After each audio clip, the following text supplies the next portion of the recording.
မင်္ဂလာပ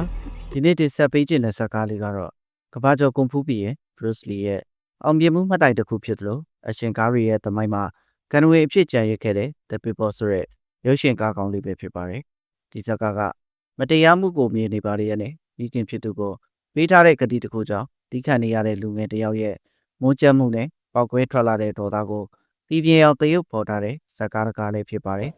ဇလန်းစာမှာတော့ချောင်းဝမ်းဆိုတဲ့လူငယ်တစ်ယောက်ကဘဝတည်တစ်ခုစတင်ဖို့အတွက်တရုတ်ပြည်မကြီးကနေထိုင်းနိုင်ငံကဆွေမျိုးတွေရှိရာပတ်ချုပ်ဆိုတဲ့မြို့လေးကိုဦးလေးဖြစ်သူနဲ့အတူရောက်ရှိလာခဲ့ကြတယ်။ထိုင်းနိုင်ငံရဲ့ပူပြင်းတဲ့နေရောင်ကြီးရောက်ကလမ်းဘေးဝဲရမှာဈေးသည်တွေရဲ့အော်ဟေးရောင်းချတန်းတွေလမ်းသွားလမ်းလာတွေရဲ့စကားပြောတန်းတွေနဲ့ဆူညံနေပေမဲ့ချောင်းဝဲကတော့တည်တည်ငြိမ်ငြိမ်ပဲပတ်ဝန်းကျင်ကိုလေ့လာနေခဲ့တယ်။လမ်းလျှောက်ရင်ကြီးစားလာလို့လမ်းဘေးကအေးအေးဆိုင်လေးမှာဝင်ထိုင်လိုက်ကြတော့ခက်ချောချောဆိုင်ရှင်လေးရဲ့အကြီးတွေကတရုတ်လေးချောင်းဝဲပေါ်ကိုစိုက်မြက်မြက်ကြီးရောက်လာခဲ့တယ်။စပိန်တွေအမှန်ကန်ဖိထားတဲ့လူရန်ကားတစုကတော့အေးအေးဆိုင်မှာဘီယာပူပူလေးလာမေးရင်ရှိတဲ့တွေလုံနေကြလို့မတရားတာမြင်ရင်လက်ပိုက်ကြီးမနေတဲ့ချောင်းရန်လဲထချဖို့ဟန်ပြင်လိုက်တယ်။ဦးလေးဖြစ်သူကပဲကြားတဲ့ကဝင်ထိန်ရင်လေဘင်းကဆွဲကြိုးလေးကိုတတိပေးလိုက်မှထူးချင်းထောင်းချင်းနေတဲ့ဆန္ဒတွေကိုမြုပ်သိပ်ပြီးအေးဆေးပဲထိုင်ကြည့်နေလိုက်တော့တယ်။ကလေးတယောက်လာရောက်နဲ့ပေါက်စီတွေကိုနှိုက်စားပြီးပတ်စံမပေးပဲရိုက်လွှတ်လိုက်တဲ့လူရန်ကားတွေကတော့ချောင်းရန်ရဲ့အကူဝါကွဲ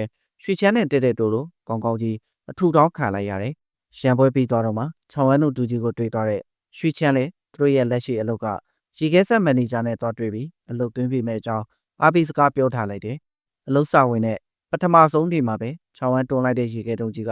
အောက်ကိုပြုတ်ကျပြီးကွဲသွားလို့အထဲမှာဖွက်ထားတဲ့အဖြူရောင်အမုတ်ထုပ်လေးကိုအလုပ်သမားတစ်ယောက်ကမြင်သွားခဲ့ကြတယ်။အမုတ်ထုပ်ကိုပြပြတလဲလာသိမ်းသွားတဲ့ခေါင်းဆောင်တွေကလည်းချောင်းဝမ်းကိုရိုက်မယ်နှမ်းမယ်လုပ်နေကြတော့ထွက်လာတဲ့ဒေါသတွေကိုလက်သီးထဲမှာတင်ထားတဲ့အချိန်မှာရွှေချမ်းကပဲဝင်ဖြန့်ဖြီးပေးလိုက်တယ်။လှုပ်စင်းချိန်မှာတော့အမုတ်ထုတ်ကိုကင်ကြည့်မိတယ်။အလုသမား2ယောက်ထဲတီးတန့်ခေါ်သွားပြီးမန်နေဂျာနဲ့ညှိနှိုင်းလိုက်ပေမဲ့မတမာနဲ့နီးနဲ့ရတဲ့ပတ်စံတွေကိုမလို့ချင်းချောင်းအေးဆေးပဲပြောပြီးထွက်လာခဲ့လိုက်တယ်။မန်နေဂျာရဲ့အချက်ပေးတဲ့နောက်မှာယူသားတဲ့အလုသမား2ယောက်လည်းအသက်ပြောက်ပြီးကြံခဲ့တဲ့ခန္ဓာကိုယ်အစိပ်ပိုင်းတွေကိုတော့ရှည်ခဲပုံးတွေထဲမှာအပိုင်းပိုင်းဖြတ်ပြီးထည့်ထားလိုက်ကြတယ်။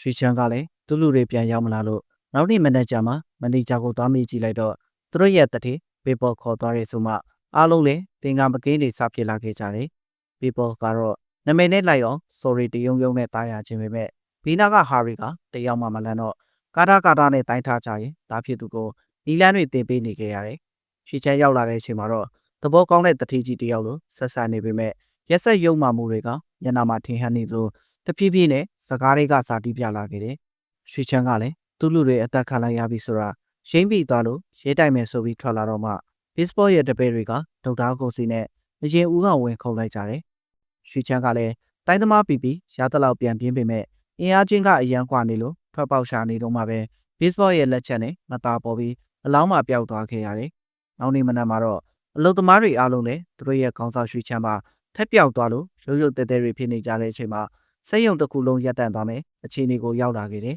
။ဒီအခြေအနေကိုကြိုတင်မျှော်လင့်ထားပုံရတဲ့မန်နေဂျာကလည်းစွမ်းအားရှင်အုပ်စုကိုထုတ်သုံးလိုက်လို့တုပ်တွေတံပိုက်လုံးတွေနဲ့ရောက်လာပြီးဆန္ဒပြအလုပ်သမားတွေကိုအကြမ်းဖက်နှိမ်နင်းဖို့စီစဉ်လိုက်ကြတယ်။ရွှေချမ်းတို့အတွက်တိုက်ပွဲဝင်ဖို့အသင့်ဖြစ်နေတဲ့အလုပ်သမားတွေကလည်းဘာကူမှကယူမဆိုင်တော့လို့ရှေ့ကဲဆက်ယုံကြည်တဲ့မှာစေးကြဆိုကြထူကြထောင်းကြနဲ့ပြိပကတွေတဖြည်းဖြည်းကြီးမားလာခဲ့တယ်။လူမိုက်တွေကလည်းအလုပ်သမားတွေကိုဝင်ရိုက်တယ်လို့အလုပ်သမားတွေကလည်းဒီဆက်ရလက်နက်တွေဖြစ်တဲ့ရေခဲကျိတ်တွေတစ်သားတုံးတွေကောက်ကိုင်းပြီးမကြောင်မရွံ့ပြန်ပြေးနေကြတယ်။စေယုံဝင်ကြီးတစ်ခုလုံးဖယိုဖယဲနဲ့တိုက်ပွဲမြေပြင်ဖြစ်သွားတဲ့အထဲမှာချောင်းဝမ်းကတော့ပွဲကြည့်ပရိသတ်လို့ဘေးမှာရက်ကြည့်ရင်လေဘင်းကကြောက်စိမ့်ဆွဲပြားလေးကိုလက်နဲ့ကြီးပါအောင်စုပ်ကင်ထားခဲ့တယ်။တီးခံရမယ်အမေကိုပေးထားတဲ့ဂရိတီရမယ်ဆိုတဲ့အတွေ့ကသူ့ကိုခြုံနှောင်ထားလို့လို့ဖို့ကင်ဘက်တွေသွေးတန်ရဲရဲနဲ့လေးကျသွားတာကိုမြင်လိုက်သူ့ရဲ့ခန္ဓာကိုယ်ကတုံရင်လာခဲ့တယ်။အဲဒီအချိန်မှာပဲစားရှင်တယောက်ရဲ့လက်ကချောင်းရဲလေဘင်းကိုလာဆွဲမိတော့ဆွဲကြိုးလေးပြုတ်ကတ်သွားတဲ့အချိန်မှာတော့တီးခံနိုင်စမ်းတွေကုံဆုံးပြီးတက်ချင်ပြန့်ရှင်စိတ်တွေပြေးတက်လာခဲ့တော့တယ်။ Bruce Lee ရဲ့ signature တစ်ခုဖြစ်တဲ့ရဆိုတဲ့ order နဲ့အတူခြေထောက်တွေလေးထဲပြန်ဝဲပြီးတယောက်ထဲနဲ့စွမ်းအားရှင်အုပ်စုကိုအမောက်ပြင်းပေးလိုက်လို့လေးလေးကွက်ကွက်နဲ့ထွက်ပြေးသွားခဲ့ရတယ်။ချောင်းရဲရဲ့တိုက်ခိုက်ပုံကတာမန်မဟုတ်ဘူးဆိုတာသဘောပေါက်သွားတဲ့မန်နေဂျာလည်းချက်ချင်းကြီးအကြံပြောင်းပြီးအလုပ်သမားကောင်းဆောင်အဖြစ်နဲ့သူတို့ဘက်ပါလာအောင်ယာတူးတိုးပေးလိုက်တော့တယ်။ဒါတွေနဲ့အားမရသေးလို့ချောင်းရဲတယောက်ထဲကိုခေါ်ပြီးဂုံပြူပွဲတွေထပ်လုပ်ပေးရင်ပလက်ကျွတ်ခါနေမှာ sorry ခေါ်ထည့်ပေးလိုက်တော့ ဝူမန်းဆိုတဲ့ကြက်နီမာလေးနဲ့လမ်းကြောင်းတက်သွားခဲ့တယ်။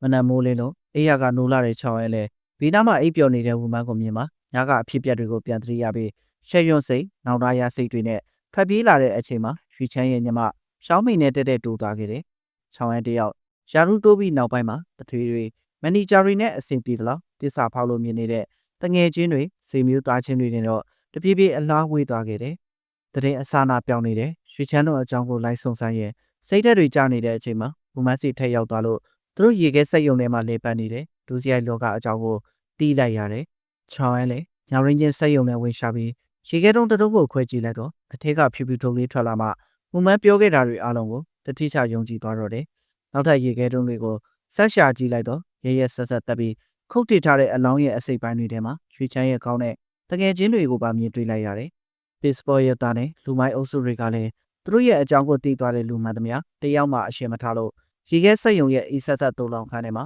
ချောင်းရဲရဲ့လက်တွေကိုသွေးစွန်းဖို့ဖြစ်သွားတော့တယ်။ချောင်းရဲကလည်းသူ့ရဲ့ပညာတွေကိုအကုန်သုံးပြီးတိုက်ခိုက်နေလို့ရေခဲတုံးတွေကြားမှာခုံပြန်ကြော်လာရင်လူမိုက်ပါဆိုတဲ့ငနေတွေလည်းတယောက်ပြီးတယောက်မသားပေါ်ကုန်ကြတယ်။သူ့ရဲ့ကန်ချက်တွေအောက်မှာတထေးသားတစ်ကောင်ပဲကြံတော့လို့ကြောက်အားလန့်အားနဲ့ထွက်ပြေးသွားပြီးမဲ့ချောင်းရဲရဲ့လင်းမြဖြက်လက်မှုနဲ့ပြင်းထန်တဲ့လက်သီးချက်တွေကြောင့်ပဲမရှုမလဇက်သိမ်းသွားခဲ့ရတယ်။ရေခဲဆက်ယုံကပြဿနာတွေကိုရှင်းပြီးအိမ်ပြန်လာတဲ့အချိန်ကျမှသူ့ရဲ့ငွေကြားထဲမှာရဲရဲဆက်ဆက်အသက်ခံထားရတဲ့ဆွေမျိုးသားချင်းတွေအပြင်ရှောင်းမေပါပျောက်နေကြောင်းသိလိုက်ရတယ်။ဆုံးရှုံးစရာမရှိတော့ဘူးလို့ခံယူထားတဲ့ချောင်းရဲလဲနောက်ဆုံးကြံတဲ့ဘေးစောရင်ကိုပြေးသွားပြီးမဆိုင်တဲ့လူတွေဝင်မပါဖို့မုတ်စားရင်းနဲ့အေးစစ်စစ်ပဲတတိပေးလိုက်တယ်။ပြောလို့မရတဲ့အဆုံးကြမှာလုံသားလက်နဲ့အဆုံးနဲ့ဝင်ချကြတယ်လူအုပ်ကြီးကိုအေးစစ်စစ်ပဲအနိုင်ယူပြလိုက်လို့ဘေ့စ်ဘောလို့တိုင်းစရာကြီးတော့တဖြည်းဖြည်းလန့်လာခဲ့တယ်။ရှောင်းလွဲလို့မရတော့မှမျက်မှန်လေးအသာချုပ်ပြီးအကွက်တွေထုတ်သုံးနေတော့မှပဲချောင်းဝဲရဲ့သုံးစင်ကန်ချက်ဝင်လာလို့အသေးတန်ရှောင်းရင်ပညာတွေကိုအစွမ်းကုန်ထုတ်သုံးပြလိုက်တယ်